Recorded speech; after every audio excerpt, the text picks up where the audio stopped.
There's a higher power out there that controls everything that goes on. I just couldn't explain it.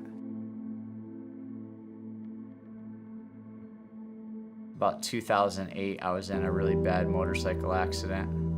From what I'm told, I was just going, the speed limit down the road, and kind of like the hills were rolling, and I came up over the top of the hill, and there was a stopped truck in the road, and then I slammed right in the back of the truck, flew right over the handlebars, broke a bunch of bones, had a concussion, collapsed both my lungs, ruptured my spleen, had a hole in my stomach, pronounced dead on the scene. They mercy flooded me to the hospital. I think I walked out of there in like 10 days. Everybody was blown away. Like, why did I survive was like the biggest question I asked myself.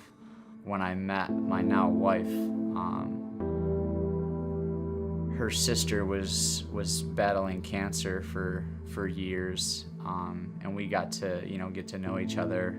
Her sister and I, she ended up getting really sick again, and she got back in the hospital.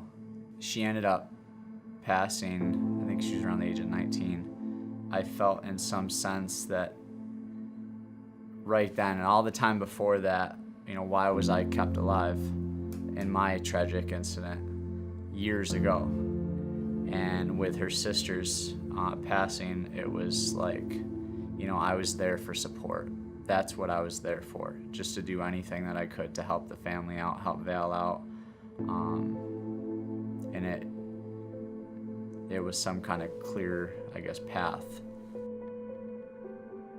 Recently, in this year, the beginning of this year, I got my own Bible, and I was reading it one day, and it was probably in a challenging point where I was kind of in disbelief and really just trying to find something in the Bible. And right at the end of one of the chapters in the book of John, there's a big header that said, "What are you waiting for?" And I'd already been in conversation with Pastor Frank and Pastor Corey that, I feel the point for me to step forward with my faith and become baptized, I was waiting for that specific moment, that one thing, that jumped out and just clear as day told me, that's what I needed to do.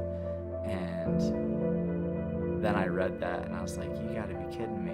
You hear about these people that have these tragic events of, a death or a sickness or anything, and that's that moment for them. And that's what I was always looking for, trying to analyze and find that specific point.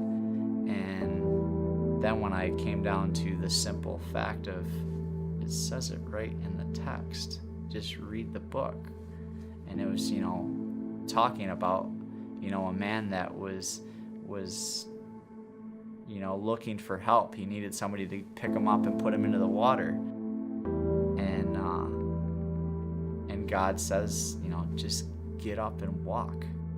Pick yourself up and just go.